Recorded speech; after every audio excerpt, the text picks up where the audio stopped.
Hello and welcome to a very special video where I'll be going through my CD collection in Lego form when I discovered my inspiration and influences. Also, I like to play a game with you. You get 10 points if you guess the name of the album by my Lego design. I'll then give you a few clues and I'll then give you my 3 top songs, and if you get the name of the album or the artist by now, you get 5 points. Finally, I'll give you a side-by-side comparison, and if you guess the album name or the artist by now, you get 1 point. It's on the honor system, so you're gonna have to keep your own score. Let's get started. The first album is the first album I remember stealing from my dad's collection and storing it in my room. I actually think the copy I have is technically still my father's, but he's sharing my Spotify now, it's fine.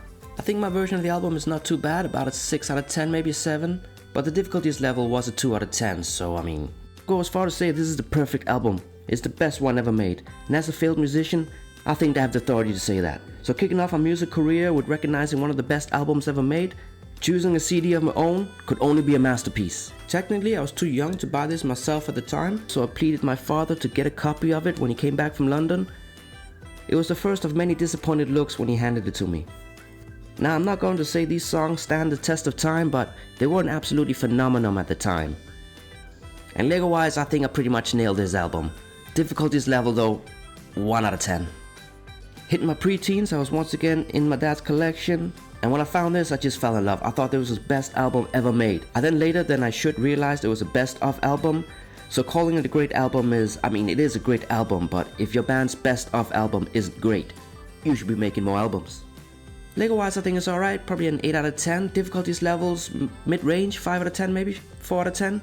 Coming up next, I'm going to give you some extra guessing time and a hint, squint your eyes or go further away from your screen as we're entering my mid-teens. This album and artist was very famous at the time, or maybe infamous I should say, and though it's not a CD I've listened to much lately, at the time I listened to it all the time, and I would still say to this day it's one of the best and most powerful albums of its genre.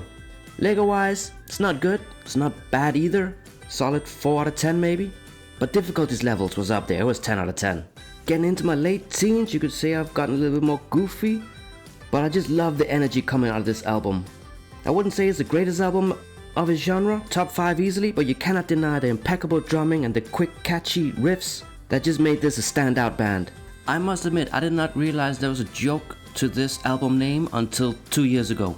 Lego-wise, I say I pretty much nailed it, 9 out of 10, but difficulties levels was a 1 out of 10, so. Entering into adulthood, you could say I've calmed down a little bit, wearing flip-flops and putting flowers in my hair, getting beat up a lot. I should also point out by now, buying an album was a very boomer thing to do.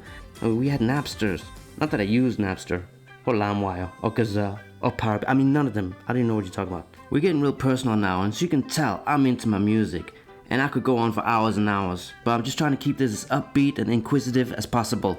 And this is just a fraction of my collection. Choosing which album to show has been one of the most difficult things to do, and it was a mix between how difficult the album was to make and authentic representation of when I discovered the music. So I physically got this album in my 20s, but the first song on this album is the first song I ever remember singing or hearing or experiencing, singing along to in kindergarten. And it also has the best song ever made on it.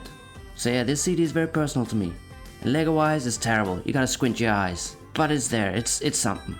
Next is my all-time favorite artist, among others. I just really want to turn you on to him if you don't know about him. Now, I'm not in all good measure gonna make you listen to The Piano Has Been Drinking, but Step Right Up is my introduction to him, and I can warmly recommend that. And I'll also just interrupt the video and recommend all these songs. They're just amazing. Lego-wise, I absolutely failed this. You really gotta squint your eyes and walk far away from your screen, and even then, you gotta know the album cover. Finally, I'm gonna finish it off with what I recently got into. Full disclosure, I got into this band in my 30s, but I knew of them way before, way back in the 90s. And I would say without a doubt, these guys are the best of their genre. Again, I could recommend any of these songs. So that's it for me this time. As always, I'd like to thank you for watching, and please press the like button, subscribe if you're not, and you have a good day. See you later, bye.